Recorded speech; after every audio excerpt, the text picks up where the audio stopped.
Supreme court ने बच्चों के नानो नफके से मुताल्लिक एक इंतहाई अहम और वाज़ेह कानून तय कर दिया है। अदालत उस्मा ने करार दिया है कि नानो नफके का तयन बच्चे की माकूल ज़रूरियात, वालिद की आमदनी और उस पर मौजूद दीगर ख़ानदानी जिम्मेदारियों को मद्देनज़र रख कर किया जाएगा।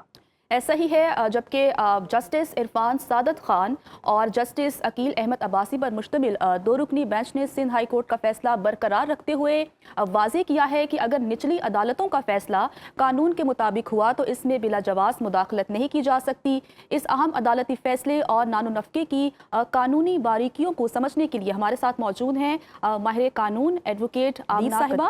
अस्सलाम वालेकुम आमना साहिबा, वेलकम टू सुनो पाकिस्तान। आमना कदीर साहिबा, कहिएगा कि सुप्रीम कोर्ट के इस फैसले की रोशनी में बच्चे के नानो नफके का तयन करते वक्त कानूनी उसूल तय कर दिए गए हैं।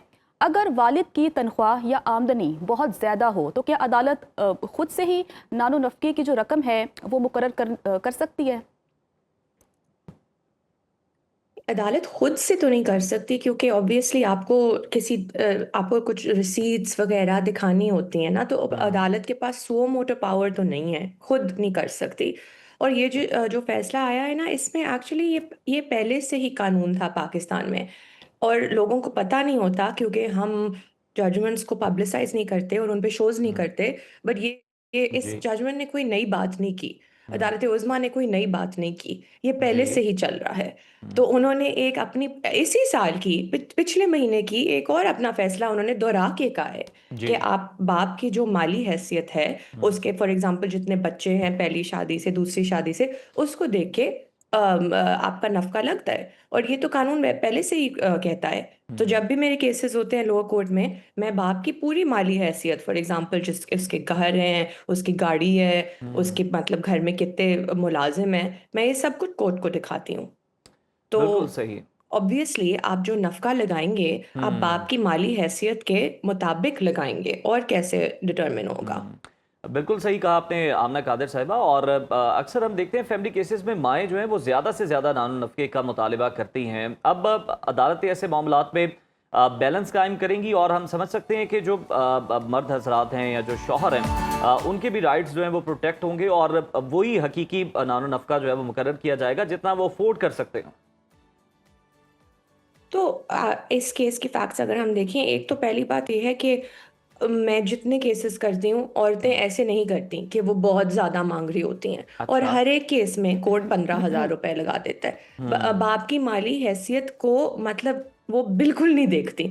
आप जो अच्छा। भी डॉक्यूमेंट्स दिखाएं, आप दिखाएं बाप की मतलब तनख्वाह 4 लाख की हो, वो फिर भी 15,000 लगा देते हैं। और इस केस में भी पहले फैमिली कोर्ट ने 15,000 ही लगाया था। हम्म, इसीलिए तो माँ ने अपील किया है, क्योंकि माँ ने एक्चुअली 40,000 मांगे थे इस केस में। हम्म, इवेंचुअली सुप्रीम कोर्ट तक बात जब पहुंची, सुप्रीम हम्म, कोर्ट ने भी सिंध हाई कोर्ट का और सेशंस कोर्ट का जो फैसला 30,000 का उन्होंने मुकर्रर किया, और वो ही मुकर्रर रखा, क्योंकि उन्होंने कहा, सुप्रीम कोर्ट को लगा कि उनकी माली हैसियत और जिम्मेदारियों को देख के 30,000 सही है। हम्म, माँ ने एक्चुअली जी। 40,000 मांगा था, बट 40 और 30 में मतलब 10,000 का फ़र्क है। बट हम्म, जहाँ से शुरू किया था कोर्ट ने, तो 15,000 से शुरू किया था। तो एक्चुअली जो आप देखते हैं, ये नहीं होता कि माएँ ज़्यादा पूछ रही होती हैं। कोर्ट हर हम्म, केस में 15,000 ही लगाता है तकरीबन, स्टीरियोटाइप ऑर्डर अच्छा। फैमिली कोर्ट केसेस में। बट सुप्रीम कोर्ट ने इस केस में ये कहा है कि क्योंकि बाप की पहली शादी भी हुई थी, और उस पहली शादी में उसके 2 बच्चे थे।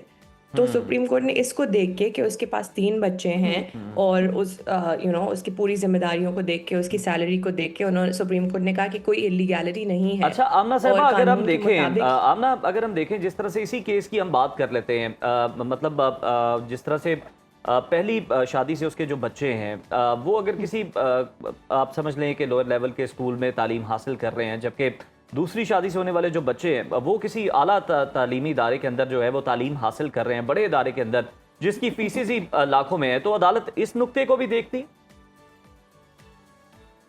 अ, तो अगर फॉर एग्जांपल जो जितने भी केसेस हैं मेरे, हम्म, अगर आप अपने बच्चे को बेहतर तालीम दे सकते हैं, और बाप उसको उसकी सैलरी को देख के, उसकी लाइफस्टाइल को देख के, अगर बाप उसको अफोर्ड कर सकता है, तो सेकंड शादी में क्यों कोई पाबंदी नहीं है कि वो बेहतर स्कूल पे ना भेजें।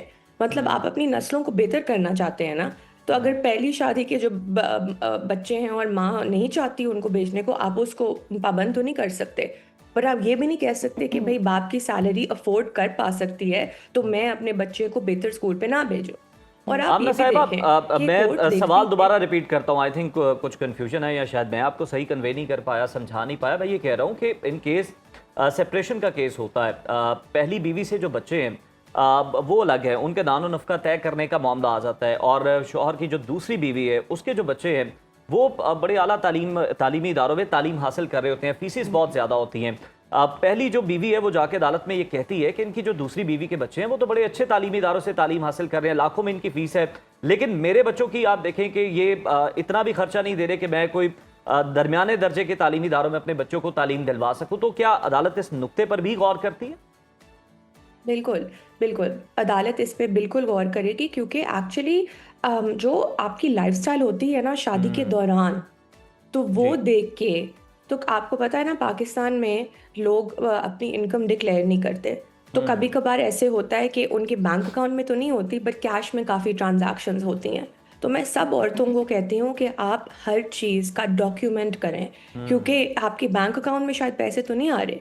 फॉर एग्ज़ाम्पल अगर वो आपको शादी के दौरान 50,000 खर्चा दे रहा है और इस जो आपने मिसाल दी है, अगर शादी के दौरान उनको एक सर्टेन लाइफ़स्टाइल की आदत या आदी थे, पर अगर नहीं भी आदी थे और वो प्रूव कर सकते हैं कि अब ये शौहर जो हैं उनकी प्रमोशन हो गई है या उनको जी। ज़्यादा पैसे हासिल हुए हैं, ठीक। तो वो उसको अपील करके चैलेंज कर सकते हैं। Let's say okay. उनका केस पहले से बंद हो गया है, सही। तो वो अगर चेंज ऑफ सर्कमस्टांसेस हुए, फॉर एग्जांपल आप प्रमोशन आपकी हो सकती है, आप बाहर नौकरी के लिए जा सकते हैं, तो डेफिनेटली जो पहली शादी के बच्चे हैं उनको भी उसी ही बेहतर हैसियत का और उनको बेनिफिट मिलना चाहिए और कोर्ट इसको देखती है।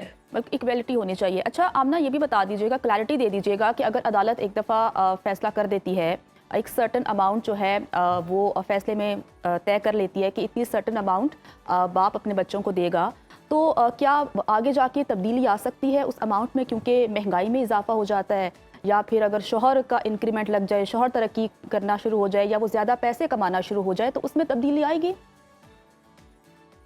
तो आपको पता है पाकिस्तान में जो नफ़क़े के केसेस हैं मेरे खुद 5-5 साल चलते हैं। तो आप खुद सोचें 5-5 साल में 2020 से लेके आज तक कितनी महंगाई बढ़ गई है ऐसे ही है। जंग की वजह से। पेट्रोल की जो कीमत जी। है 4 गुना हो गई है ज़्यादा।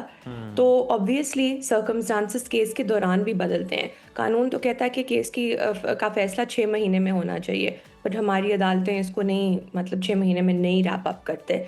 तो मैं हर केस में एप्लीकेशंस दर्ज करती जाती हूँ कि भाई देखें पेट्रोल की जी। कीमत ज़्यादा हो गई है, क्योंकि खर्चा तो फाइनल लगता है बट उससे पहले आपके पास एक रेमेडी है कि आप इंटरम खर्चा लें। इंटरम खर्चा बीच में, मतलब जो प्रोसीडिंग्स चल रही हैं पहली डेट से लगता है, जी। तो उस खर्चे में आप इजाफा मांग सकते हैं। अब जो फाइनल खर्चा लगता है उसको आपको एक्चुअली प्रिपेयर होके कोर्ट को सब कुछ देना होता है कि आप अपनी पूरी जो आपको इंफॉर्मेशन अवेलेबल है सब कुछ देख के आपको पेश करना होता है। रसीदें, स्कूल की यूनिफॉर्म्स, दूध की रसीदें, हर चीज़ आपको दिखानी होती है बच्चों की। बिल्कुल। और फिर ऑब्वियसली अगर कुछ बदले, लाइक अगर कुछ ऐसी सिचुएशन हुई कि बाप बाहर जॉब पे चला जाए या ऐसे कोई बड़ी प्रमोशन हो जाए, तो ऑब्वियसली आप वो लेके कोर्ट के पास जा सकते हैं कि देखें एक बहुत मटेरियल चेंज ऑफ सर्कमस्टांसेस हुआ है। तो अब आपके कानून भी ये कहता है और कानून भी इजाज़त देता है, और आपकी जो दीन है सूरह निसा में भी लिखा है कि जितना आपके पास है आप उसके मुताबिक दें।